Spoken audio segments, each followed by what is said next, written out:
Welcome to Bible Study with Fred. I'm in Proverbs 22, verse 16. I hope we can have a Bible study seated across the table from each other with our Bibles open. I'll share my interpretation with you. You share your interpretation. Feel free to make comments on what I say.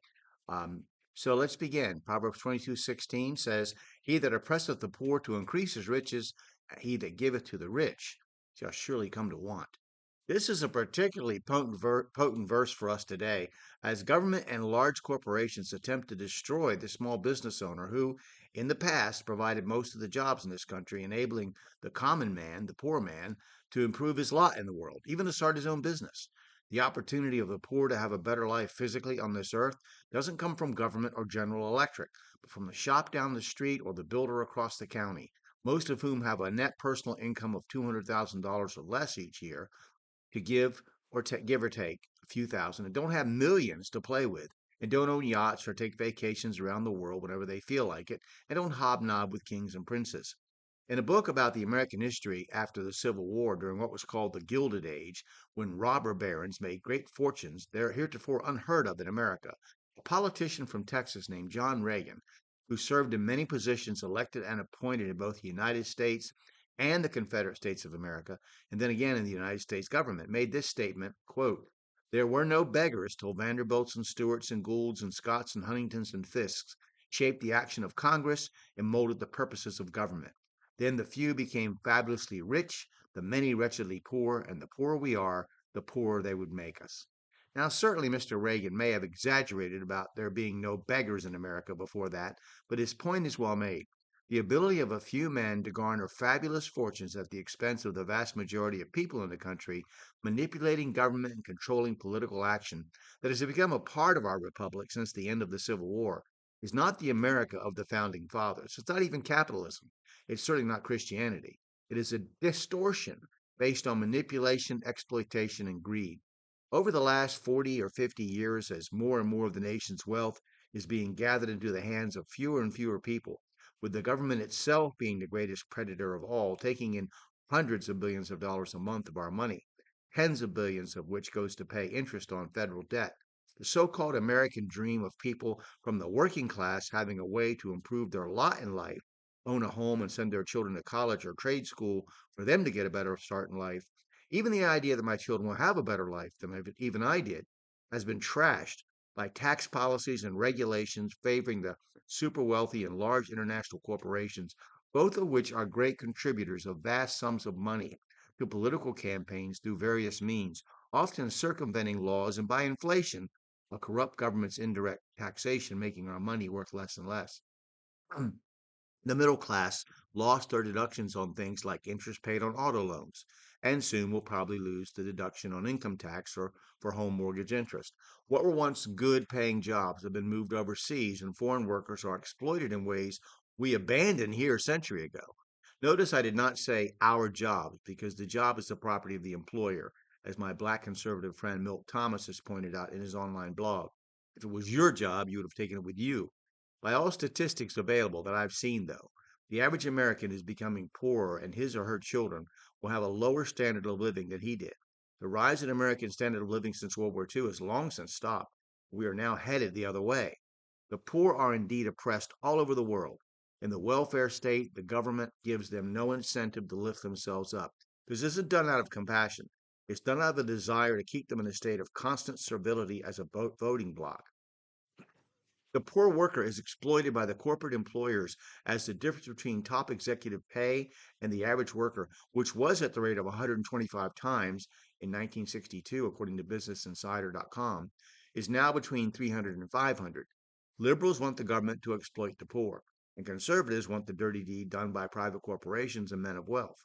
But God has made it clear that there will be a judgment coming for those who oppress the poor and who make the way smooth for the rich to do so. We have an ethos today in our country where making billions of dollars is an admirable thing. That fantastic wealth accumulated by people and corporations that work hand in hand with government, obtaining such wealth by fraud and deception is okay because, after all, if they can get their hands on it, it's their money. It's been reported that a great many farm subsidies don't go to mom and pop farms, but to farms whose owners make more than 200,000 a year in declared net income. When a man like billionaire financier Warren Buffett can boast, even if intending to point out a wrong, that his housekeeper pays more income taxes than he does, or that Bill Gates, the computer magnate, can brag that there is no way he could ever spend all of his money on himself, and when men like the Koch brothers, the energy giants, or financier George Soros can spend millions to influence elections, and yet 10 million people can't find jobs that can support them, and many are giving up hope of ever having gainful employment again, then something is seriously wrong with our country. When our politicians argue endlessly about cutting spending and raising the debt limit and stand on ideology rather than service to the people, and yet Business Insider tells us that if we just returned to the spending levels of 2007 and stayed there, the budget would have been balanced by 2019. Something sickening is going on in this country. Our government itself claimed that $10 billion had been stolen or misused in Iraq, but that another billion, 8 billion was lost, as in can't be accounted for. And yet they fight over a few $1 million in emergency unemployment benefits. Something's truly broken in this country. God has given the Christian warnings about depending on riches. 1 Timothy 6:17, charge them that are rich in this world, that they be not high-minded, nor trust in uncertain riches, but in the living God, who giveth richly all things to enjoy. He has given the Christians warning about greed. 1 Timothy 6:10, for the love of money is the root of all evil, while some coveted it after, they have erred from the faith, and pierced themselves through with many sorrows. He has warned the rich to exploit the poor. And I include our government in this because our government is not under the operation of God, but under the operative control of Satan, the God of this world, who uses men to pass laws and regulations so that they can, when they leave office, become paid lobbyists for these corporations. Do you actually think a person who's planning on spending a career working as a lobbyist for a large concern is going to pass laws that benefit you and me while he's in office? Are you that naive to think that he or she will honor the Constitution with a big fat paycheck waiting for him if he doesn't? For instance, it was reported that Dennis Hastert, former House Speaker and lobbyist for foreign governments and private corporations to the U.S. government, each month received $40,000 from the taxpayer, office space, cell phone, staff, and even an SUV, while presumably he received hundreds of thousands of dollars, if not millions, from those he lobbied for. So this warning applies to any Democratic or Republican politicians as much as it applies to corporations like drug company Novo Nordisk, accused of cheating employees out of overtime pay. Billionaire Raja, Raja Nathan, who cheated ordinary investors to American company owners who don't hire Americans but pay lower wages to foreign workers in order to avoid hiring here and yet want to bring their income back into this country without paying taxes. Read James 5:1 through 6. Go to now, you rich men, weep and howl for your miseries that shall come upon you. Your riches are corrupted, and your garments are moth eaten. Your gold and silver is cankered, and the rest of them there will be a witness against you, that you eat your flesh as it were fire. Ye have heaped treasure together for the last days. Behold, the hire of laborers who reap down your fields, which is of you kept back by fraud, crieth, and the cries of them which have reaped are entered into the ears of the Lord of Sabaoth. You have lived in pleasure on the earth and been wanton. You have nourished your hearts as in a day of slaughter. You have condemned and killed the just. He doth not resist you. Read the proverb again and think on it. Judgment is coming. I got that information about the 1800s from Robert Webb's The Search for Order, 1877 to 1920.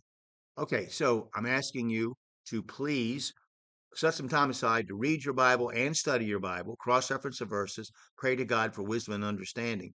Let God speak to you through his words. Open the Bible today and let God do that. You can purchase my comments on Amazon, and I hope you do. You can read them for free on blogger.com. But if you watch this video this far, would you please click like and subscribe or follow and share the video with someone else? Please feel free to comment on what I've said. Let me hear what you have to say. Thank you.